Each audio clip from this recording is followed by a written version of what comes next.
Chest up, shoulders back. This is Revival Fitness, and we've been doing this a lot lately on this channel, haven't we? We've got another mindless, feckless pile of excremental defense of somebody from somebody they're associates with. In this case, it is Dr. Milo Wolf. Really, he's a little puppy with a big beard, or a sheep, far from a wolf, and he has to run cover for his internet daddy, Mike Israetel, in the wake of the Israetel files dropping. I said in my recent video too, I did not know if Mike was gonna respond. Well, that video from Solomon has gone so viral. Mike has responded, unofficially but officially.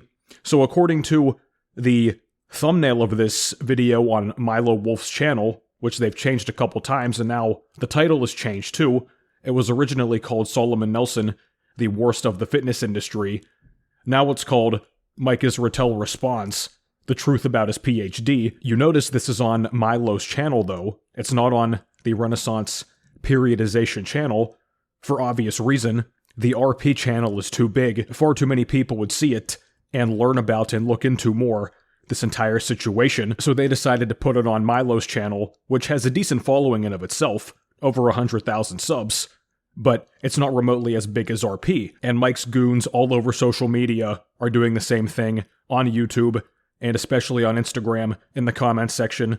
Jeff Nippard is doing it himself. Bro, referring to Solomon, was out here adding semicolons to Mike's rough draft from 13 years ago, thinking he did something, completely dodging and deflecting and moving the goalposts and gaslighting, like we just saw Mike do in his defense of Jeff Nippard about the entire Hussein situation. I tried to warn you guys. Revival was right. This is all politics. It's all a mafia. They're always going to do this. But here is the first time that Dr. Mike formally addressed this on Instagram from a couple days ago. A quick recap of Milo's video rebuttal to Solomon's vid on my PhD. The dissertation copy Solomon got was a rough draft that was accidentally uploaded as the final. Accidentally uploaded as the final. That alone, massive red flag, but okay, sure. That explains almost all of the errors he highlighted. A more finalized draft from 2013 is now publicly downloadable in the description of Milo's video. We'll soon upload the confirmed final, gotta find it first after 12 years, to the grad school. Yet again, man, the way some of you guys are falling for this okie doke is incredible. You can see it on YouTube, and especially on my Instagram. So many people are taking this hook, line, and sinker because they want it to be true, because they like Mike. Oh, you don't understand, bro, it's a draft. Then you go over all of these points that make no sense. It was a draft. They have no defense for this. It's complete comedy. Then Mike says Solomon couldn't have known he was looking at a rough draft, so no love lost. But now since Solomon knows his video was based on a draft, do you guys think he should take his video down? No, not at all. You definitely do though. Is it now active misinformation to keep it up? No, it's not. I'm huge on freedom of speech, so I'm cool either way. Okay, Mike's gotta play the middle of the road card now, like he's not totally seething. His decision will ultimately speak to his character though. Okay, Mike. And then in the caption, Mike downplays it even more, and uses his terrible sense of humor to try to alleviate it. Also, Solomon's more content-based criticisms have been thoroughly debunked in Milo's video. They haven't. We'll see that. Give that a look. My dissertation was adequate and nothing more. Never claimed otherwise. Sorry I'm not Stephen Hawking. We did have a great time together on Epstein's Island, TBH. You're hilarious, Mike. Lastly, I accept all good faith criticism and have no guard up. And I only have one thing to say about bad faith criticism like Solomon's. Greg Doucette does it better. Fart noise, lat spread, proper tan equals IFBB pro, then a bunch of emojis. So Mike is clearly seething. He's probably put holes in his wall over this, but he has to come online and act like he's not bothered by it. This guy says, at Mike, you're telling me that no one at the university reviewed it, but you still received a degree? What's the point of writing it in the first place? Mike says my whole committee reviewed it, then after, when defended, you submit the finalized document to the grad school so they can upload it. I probably submitted the wrong one or someone at the grad school did. Probably me, LOL TBH. Shit happens. Yeah, very convenient. So there's two options here, and in either case, East Tennessee State University is massively screwed. Number one, they're going to have to say that Mike lied in some form if they publicly comment on this, and that's one of their most well-known, prestigious alums. That makes Mike look terrible. Or number two, they're going to have to side with Mike and be like, yeah, we had a lot of errors in the uploading process, because Mike just said there, somebody did something wrong, and they're going to have to say, yeah, well, we just approved it given the errors, we didn't actually approve the final document. But, like Mike says, shit happens, I guess. East Tennessee State looks really bad here too, as well as Mike. And you would think that the university would not side with Mike here, but as we're going to see coming up, there is a very key freeze frame, a screenshot in Milo's video you have to pay attention to, because it looks like the people at East Tennessee, who exactly I don't know, but someone or some people there seem to be helping Mike edit this in hindsight. So after that, Solomon posted this on his community tab. Important update, October 4th. Israetel recently stated that the version of his dissertation I reviewed was a draft, uploaded to the university's official repository by mistake. Yeah, yet again, that is suspicious beyond belief. My critique was, of course, based on the document published to the academic community at the time. This new information raises a different but equally perplexing set of questions about institutional quality control. If this was indeed a draft, then how was it possible for it to be officially archived and presented to the learned public as a final, approved PhD thesis? That is the question that they cannot answer. A key element of my video concerns the systems that are meant to uphold academic standards. Whether the failure occurred at the examination stage or at the administrative or archival sign-off, the critique of that system remains. And then Mike leaves a caption responding to Solomon. He tells Solomon, I'm going to give you a straightforward answer first, and a snarky legalistic answer second, because I think you'll appreciate the humor all in good fun. Actual answer. In my PhD program, as in many, you go back and forth for months revising drafts. Then you defend, then that defended draft undergoes further minor revisions. After that, you have a ton of drafts, and the graduate school asks you to submit the final draft into their system. That's where you got it from. I seemingly just dropped literally the wrong, much older draft into the submission form. You sure about that? No malfeasance or error at the institutional level is likely or necessary to suspect here. I probably just goofed. And because pretty much no one reads archived PhDs, it never gets spotted. Gotta give Solomon credit. Great idea. Snarky legalistic answer. You only listed one question, not a set of questions. Wink. What do you think? So we can see that Mike is trying to take the route of, oh, I made a mistake on my own. Probably, he says. He wouldn't fully say it's his fault. Mike will never take full responsibility for this, or for anything, seemingly. This entire thing stinks. As I talked about in detail in my last video, academia is supposed to filter out the BS and lead us to much better understanding. And so much for that. But you know what does an excellent job at filtration? It's the SimPure Y9A reverse osmosis countertop water filter. I've been using this for a few months now, and it is a complete game changer. If you've been living under a rock, there's a lot of crap in our water. Even more than in Mike's PhD. To call it a cesspool is hardly an exaggeration. Our tap water is filled with heavy metals like lead and mercury, microplastics, forever chemicals, chlorine and fluoride, rust, sand, and other sediments. And to get rid of these, or try to, most people use a cheap filter like this. I've used many in the past too, but these simply do not compare to reverse osmosis. And the Y9A uses a 6-stage filtration system with 3 different filters working at one time. And a lot of people try to do the same thing by always buying bottled water, and that becomes impractical with the cost and the frequent trips to the grocery store. On top of that too, most bottled water is really just tap water with a label on top of it. There is no installation required, no hooking up. All you have to do is plug it in. It's easy to move anywhere, even if you have to move to somewhere else. It has a 1.3 gallon chamber that seamlessly attaches and detaches, and it's also great because the water dispenses automatically with the press of a button. You don't have to sit there and hold your finger against anything for it to come out. I can press this and wash some dishes, get a meal together, while this fills up whatever I would like it to. I am beyond happy with the Y9A, and you can get it right now for a big discount. You can use code Y9Fitness at the links in the description, Amazon, or the SimPure site, and get 33% off. A full reverse osmosis filter of this quality at this discount is an absolute steal. So don't miss out. Click the links down below, use code Y9Fitness, and get yours today. Okay, we've seen Mike run cover for Jeff. We're gonna have to see Jeff run cover for Mike soon too, most likely, because Jeff owes him.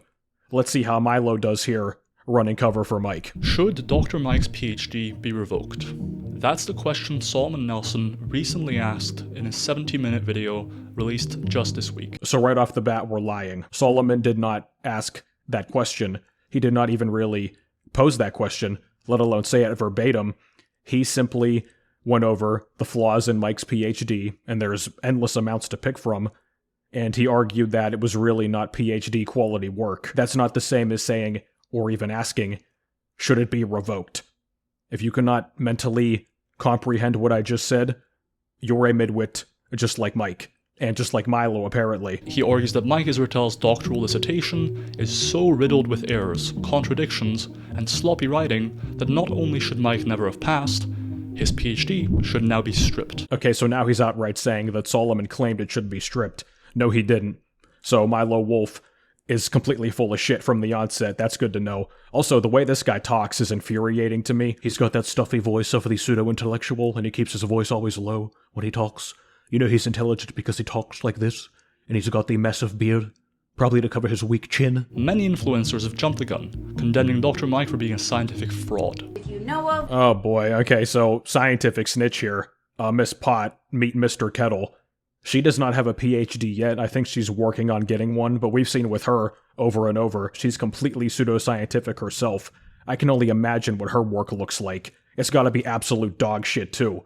But if this woman gets a PhD one day, oh my god, we're gonna have content for weeks. Science-based lifting, I highly recommend reading Dr. Mike Israetel's dissertation and watching this video. So, this just happened. Oh, even Peter Pan's joining the fun too. What's up, Peter Pan? With that kind of reach, the narrative Solomon presents has become the narrative most viewers will take away. Well, it's not a narrative, bro. Anybody with a functioning brain and functioning eyes can see what Solomon pointed out. It was nothing even really speculative or outrageous. He simply showed what was within the document. But here's the problem. It's a narrative built on spectacle, not on scholarship. I personally wasn't satisfied taking Solomon's word for it. Dr. Mike is a friend of mine, and I know he's a smart guy. Right there, Mike did the same thing with Jeff and Hussein.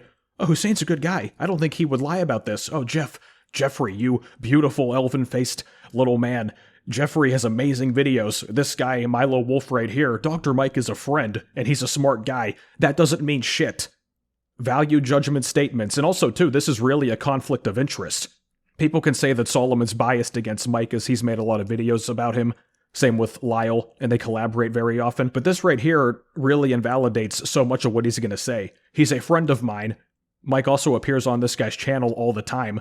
His videos with Mike get way more views than his regular ones. So of course he's going to defend Mike. I mean, guys, like I try to tell you, this is so painfully obvious.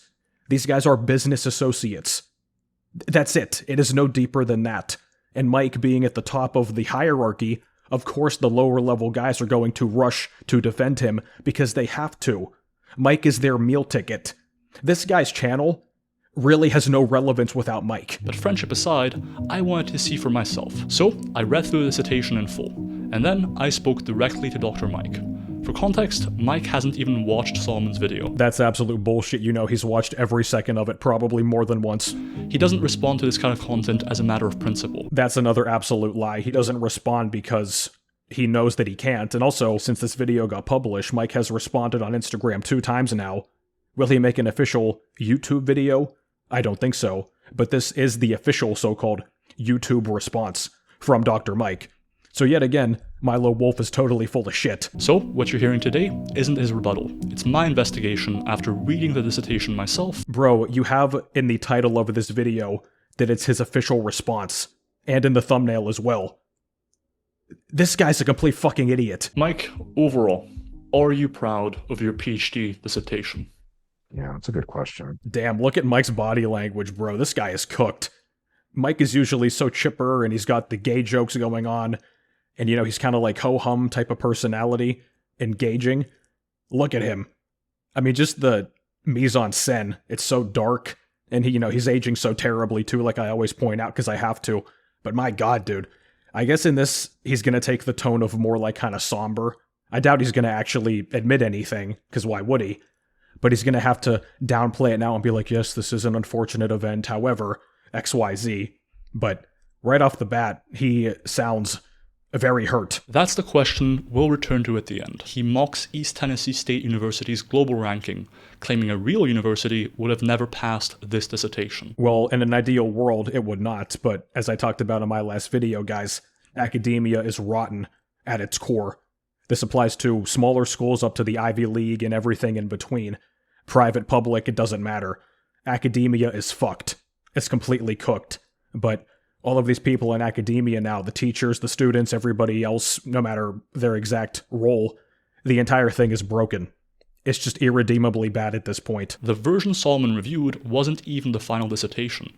It was an earlier draft, the kind of draft examiners send back with corrections, which means half of his biggest gotchas don't even appear in the version Mike actually graduated with. Solomon even describes his expectations for Mike's PhD as an intellectual tour de force, a flawless, publishable work of science that makes a groundbreaking discovery and changes the field forever. If that's your expectation, then of course, typos and exploratory or confirmatory findings look damning. But that's not what a PhD is for. A PhD is an apprenticeship. It's about training someone to become a scientist. The dissertation is the evidence that the candidate can design, execute, and defend a piece of original research. Yeah, and Mike's was evidence that he certainly cannot. The bar isn't flawless. The bar is competent. Think of it like a driver's license. Passing your test doesn't suddenly mean you're Max Verstappen. It means you're reasonably safe and competent to drive. Okay, I don't know who the Max Verstappen whatever guy he mentioned is. Maybe some type of race car, Formula 1 driver, but plenty of people have driver's licenses that don't deserve them. Those of you that drive know exactly what I mean. So many people cannot do basic things on the road. They can't signal, they drive too fast, too slow, who knows what else, right? They run red lights and stop signs, they don't pay attention. So simply having a driver's license is not proof that someone is even a competent driver. It means on a given day, they managed to pass a test that they took. The skill comes later with experience. Okay, so the skill comes later, supposedly.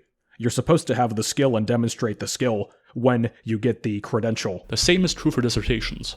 They almost always contain typos. They often repeat sections word for word. They frequently include descriptive literature reviews instead of critical syntheses. Notice how we're focusing on the grammar, punctuation, and the repetitive sections, not the actual data itself. We'll see if he talks about it, but that is indefensible. He can't do it. And they're all now, him and Mike and the rest of these losers, they're moving the goalposts in real time to say, oh, well, the punctuation, it wasn't the final draft. Okay, sure, the punctuation isn't even the biggest problem, like I said. A lot of people seem to think that a PhD is supposed to be a perfect, world-changing document on day one. In fact, Solomon himself, in his video, expected a, and I quote, tour de force out of your PhD, and even compared it to Stephen Hawking's PhD. From your perspective, what's the actual purpose of a PhD dissertation? And how should people understand what it is and what it isn't? So I just want to be really clear about something, and this is very, very important that people tune in. I had many conversations with Stephen Hawking himself when him and I were in the waiting room at Epstein's Island. So right off the bat, classic Mike, I'm going to make a joke about it, Epstein Island, relevant topic, politically in the middle, Now, I know that sounds crazy, but he was really excited to be there. He just wanted to talk physics. Yeah, my dissertation is not Hawking-esque, unfortunately. The vast majority of dissertations are actually designed to be relatively simple and straightforward so that you can get experience in the throes of research with the guidance of your supervisor. Dissertation was a fine document. I think it's, a pretty decent, decent at best. Certainly not any better than that. At least now he's admitting it's decent at best. That's the lowest Mike will bring himself, which I guess he has to do that. He's not going to say it's simply not good, even though deep down, he knows. Everybody knows. So a lot of you guys think Mike is a bona fide, legitimate genius. But also, the PhD wasn't that good. I uploaded the wrong document for it. And all these other things. But he just has this massive IQ and is always forgetting things and always getting things wrong somehow. But it's okay because he's the funny bald guy. But it's not a revelatory document. In fact, I had a different idea about how I wanted to do my PhD. My supervisor, Doc Stone, turned it down. And then sort of directed me into doing this, which, to be honest, like a lot, PhD is actually surprisingly more collaborative than people think. Doc Stone himself put a lot of work into this document, especially into the literature review. And so this is really more of a collaborative work, very much guided and directed by him. Okay, he's saying a bunch of nothing. Right, this is classic politicking. He's just spewing empty words, and Milo sits there and nods along with everything he says. This is useless. Also, too, he mentioned he had another idea for the PhD that the Stone guy, his mentor, turned down. Will he tell us what that is? I don't know, but he probably turned that down because he was like, Mike, you're not going to be able to do this. Read the research that we were doing at the lab at the time. We were working off of athlete data collection we were doing anyway. There's a really, really good opportunity to process that data and see what it said. And so to that end, it was a fine piece of contributory work. Was it like my grand original big idea? No. Was my grand original big idea going to be that grand and that big? No. Even if I had, was allowed to do my original idea. You gonna tell us that original idea? Also, too, Mike, you have so much money and influence now. Why don't you do it? It is actually the advice of Doc Stone and very many other folks in who are professional researchers, who are principal investigators and dissertation committee chairs. Don't try to conquer the world with your PhD. If you do a project that's very well scoped, straightforward, once you get that done, then if you like it, you get your PhD, you can do all the research in the world after that. And so the PhD isn't some kind of proof of your superiority. It is step one in an academic research career. Okay, sure, but your first step was a complete stumble. You fell all over yourself. So notice again, guys, right? We're not actually getting to the issues at hand here. We're just dancing around the subject, and they're trying to explain now that the PhD is not supposed to be some groundbreaking document. That's my PhD. It's a mediocre step one to giving me a PhD, and not much more than that. Never claimed that it was much more than that. Somewhere along the line, an older version ended up in the repository, through no one's fault in particular, and that appears to be the version Solomon accessed. Right there. Makes no sense. It was behind a paywall. That's how Solomon got access to it, by the way. This is why really no one else, I guess, has done this. You have to pay to see a lot of academic articles. So of all of these studies and all of these journals across the globe, Mike's was just the wrong one that got uploaded and then put into that. Is that impossible? No, it's not. But it's very unlikely. And it's also suspicious that that one was uploaded. Then he's like, oh, I gotta find the right one now. And they reviewed the right one, but the one that is actually into the system is the wrong one. Given the PhD is now over 12 years old, the paper trail isn't perfect. It definitely is not, and we're gonna see in the next 30 seconds, they get caught red-handed. But one thing is certain. The document Solomon reacted to was not the latest version that was actually examined and passed. The latest version of the dissertation includes over 1,500 revisions made by the university itself, even updating the department name. Does this mean the department name was changed as the PhD was being written? Or is this a current change that they've made? Because if that is the case, I mean, why would this be updated in general now? If the program name was A back when Mike published this, and now it's B all these years later, you would not change that because that means you're changing the document from all those years ago. It's a different time frame. That doesn't make any sense. And that's the smoking gun. If there's one thing universities never get wrong, it's the name of their own department. Okay, right here. This is the smoking gun, as Milo Sheep said. You see this right here? This looks like a Google Doc to me. Maybe it's Microsoft Word. I don't know the exact software. That said, you can see right here clearly, ETSU. It says accept or reject suggestion. Then there's a check and then there's an X. It says added. Rate of force development and peak. Look at the date. 03/10/2025 at 1:33. Depending on where you live and the format of your software and computer, there's two options here. 3/10/2025 can mean March 10th. That's what it would be in the United States. Or I think Milo is from Europe. Over there, they do the opposite. They do the day, then the month. That means it's the 3rd of October. So which do you think is more likely that this was added on? In either case, it's in 2025, in this year, over a decade after any version of this was published. So would they be doing this October 3rd, right after the Solomon video dropped, and they're scrambling to change these things? Or would they randomly touch this up in March of the same year when nobody was talking about it? I think that answer is very, very obvious. But this is something the Israetel defenders, and Milo himself, totally forgot to edit this out. He didn't catch this little freeze frame here. This is it for them. Why is this being edited in 2025 at all? Let alone is it being edited right in the height of this controversy.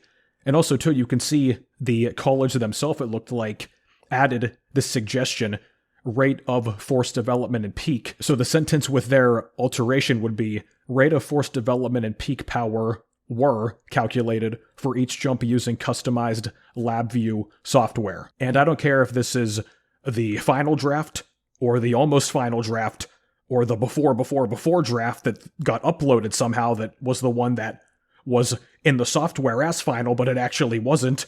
None of this makes any sense. They have been working tirelessly, I'm sure, to alter this document and make it look more valid than it is. Who exactly is involved, I don't know, but I'm sure Mike's got friends back at the school who are helping him. Milo's helping him, his other PhD friends and buddies. I'm sure Nippard's in on it too. I bet they're all doing their part to try to fix this as much as they can. And you know for sure he's running this through ChatGPT, Mike's favorite. He loves AI because he can outsource his thinking to it like the midwit that he is. You know he's outsourcing it to that to fix tons of these errors, especially with grammar. Solomon's version lists the department as Exercise and Sports Science, but the correct name, confirmed on ETSU's own website, and the one used by Mike's supervisor, is Kinesiology, Leisure, and Sports Science. Okay, we need to know exactly when that name change became formalized. Because like I said, if this was something that happened after the PhD was published, why would you go back in time and change the name of the department in the past? In other words, Solomon wasn't even reviewing the defended archived dissertation. He was looking at an outdated draft. So where did he get the draft then, if he got the one on the official website? To avoid any confusion, we've made the most up-to-date version we were able to find publicly available in the description for everyone to read. Yet again, this makes no sense at all. That distinction matters, because several of the points Solomon used to build his 70-minute takedown simply don't exist in the defended dissertation. Solomon presented a table that supposedly showed male athletes who jumped higher were actually slower sprinters. He painted this as damning evidence that Mike didn't even understand his own data. But when you look at the latest draft, the correlation is correctly reported as negative. Higher jumpers were faster sprinters, exactly as expected. The earlier version that Solomon used had dropped a minus sign, a transcription slip, which Mike had fixed in the latest draft. He also waves around tables with what he calls statistically impossible standard deviation values. Standard deviations so large they would imply Division I athletes weighing 2 kilos or somehow being negative years old. That sounds damning, until you look at the latest draft. Those errors simply aren't there. They existed only in the earlier draft Solomon pulled from, and were cleaned up before the latest draft. Are you guys noticing a trend here? The latest draft that they, I guess, found very conveniently, despite the old one being published, all of these errors are fixed. Yet again, guys, this is so obvious what's happening. They ran this thing through the ringer as much as they could. I mean, they went through Solomon's video, and I'm sure they corrected every single thing that he talked about, because he made it pretty easy for them to make these revisions. And then they said, oh, hey, we found the actual draft he should have uploaded. We have it here now. Everything is fixed. And all of these Mike fans were like, oh, see? It became evident at a glance that much of the substance of Solomon's critiques simply stemmed from looking at an earlier draft, since so many of the mistakes brought up were gone from the latest draft. You're gonna say the same thing over and over and over, you fucking idiot? And this is the broader point. Every dissertation, in every discipline, has these kinds of blemishes. That's why they're supervised, revised, defended, and yes, corrected. What Solomon did was pull from an earlier version, spotlight minor slips, and construct them into a story of failure. I would like to see Milo Wolf's PhD as well. I'm sure that is going to be very amusing. I think maybe Solomon will go after that one next. Maybe I should too. If it's behind a big paywall though, is it worth paying money to read this clown's work? Probably not. In other words, the supposed gotchas collapse under even the slightest scrutiny. So, when Solomon tells his audience, this is a dissertation so riddled with errors, it should have failed, he's not even critiquing the same document that examiners reviewed. He's critiquing an earlier draft. Bro, this guy has said the same thing for the past 5 minutes.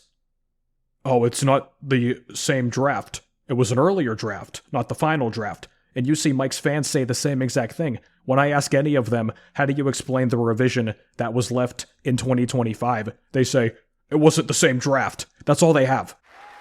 But this has been it for me, guys. Thank you for watching. If you want to get these things simplified down and not have to get talked to by some snuffy intellectual moron like Milo or Mike, check out my training programs linked down below. I break down everything you need concisely to make the best gains of your life, a template you can use forever. You can find testimonials on my site as well, and check out my nutrition guide.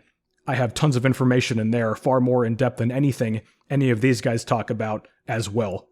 And I will catch you guys next time.